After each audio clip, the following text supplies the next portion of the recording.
Oh, I should take it off, shouldn't I? He didn't have his on. Door? I don't know what I'm trying to say.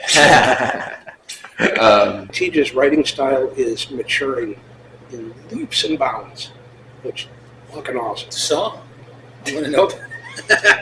All right. There we go.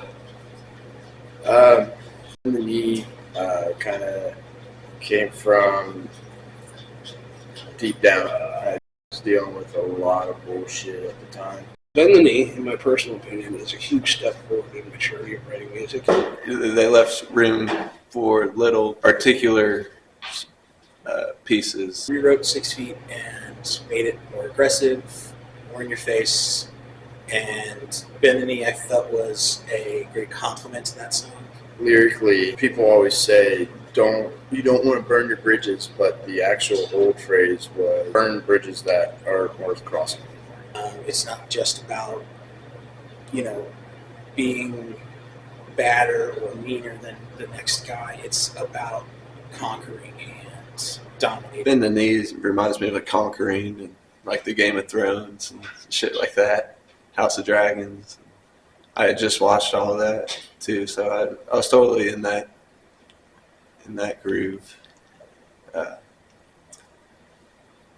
And it just comes out, I guess, musically. It's heavy, but it doesn't require. It proves that you don't require 15,000 notes to really grab somebody and say, "Hey, sometimes all it takes is some slow, solid punching, and now you've got something heavier than ever."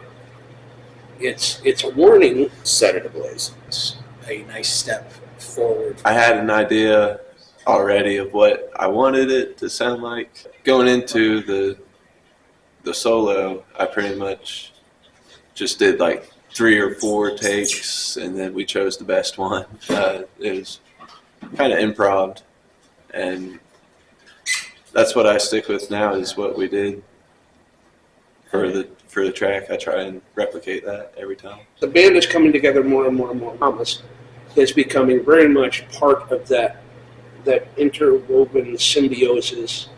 I don't think I've ever been through it in not even one rehearsal with Tej, Andrew, and Thomas where there's been any kind of negativity, nothing. It's just like family. We're home.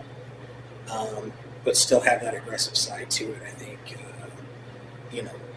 starting it out the way we started out with the bass being as dominant as it is in that song, it really helps with the message we want to send musically. It's a huge step forward in maturity of writing music. I really wanted it to also be like that festival pit song. I just when I wrote the rhythm riff, I really just had this vision in my head of people just going all out, moshing and bodies just tossing and going crazy. It's not that we're going to hunt you down or anything. We're just going to steamroll right the fuck over you. So it's going to work. Salem Burns, I started writing a couple years ago when I went to Salem, Massachusetts. I was kind of just there for a week, and I was kind of looking into history again, some Salem witch trials, and don't listen to it while you're driving. It'll put you into a trance. These next 2 songs you're going to go, oh, they made that step. They made that step out of their freshman year of writing songs, and now they're moving forward, and they're really exploring a depth that is much past the first endeavor into writing songs. It's got that really cool it gets under your radar. You could put it on repeat and not even realize that you're listening to it after a while. But it puts you in this weird mellow it's hard to explain. But Teach knows what I'm talking about. He experienced it too. You listen to it over and over and over again, and all of a sudden you're in this weird headspace. And yeah, don't listen to it while you're driving, or listen to it while you're driving. But turn your cruise control up, because you'll drive too fucking fast. Don't know why. The subtlety of it's what's amazing. I was excited for Salem because it was first time going into the studio with a fresh song with you guys. Butch had that scratch track or that rough mix that we had together, and that gave me a good idea. When that song was brought, I went, that is going to be a weird song to figure out and make it as aggressive as we want to make it, but also have that approach of subtlety with the lyrics and subtlety with how how Teach sings it and stuff like that, but still have that aggressive side to it. I think I wanted to write something more along like actual history and stuff like that. And Salem Burns really gave me a chance to write some lyrics for that. And then the way the riff just kind of flowed, I wanted something groovy, and I kind of had this idea like I want to capture but cast a spell type of thing. I really wanted to get in people's heads and get it to where it really grabbed you, and the guys did really, really good on it. Captured what I think is a simple but effective guitar solo. The lyrics, the way I wrote them, the way I sing them and stuff, it really came out like a spell, and that was a big key.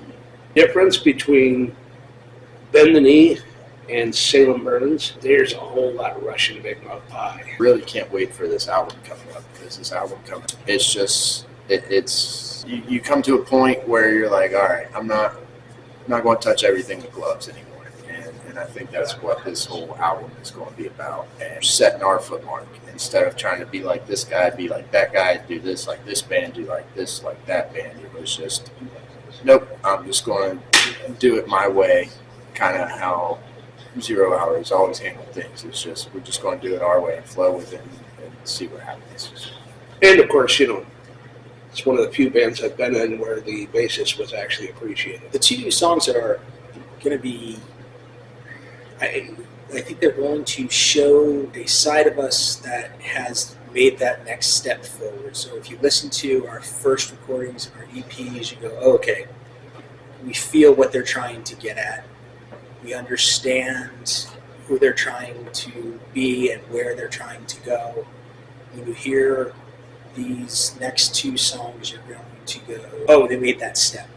They made that step out of their freshman year of writing songs, and now they're moving forward, and they're really exploring a depth that is much past the first endeavor into writing songs.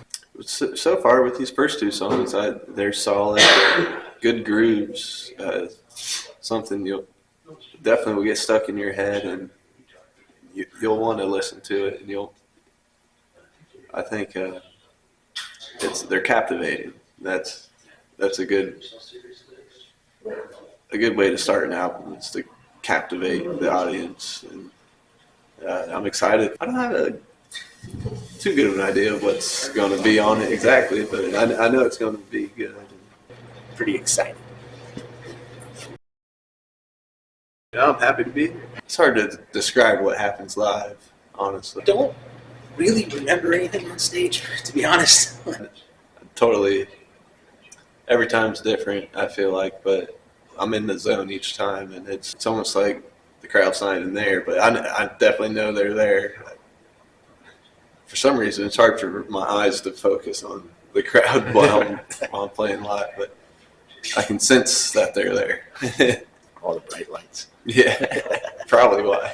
Drummer Andrew, in case people don't know that, Andrew is the drummer for 0 Hour.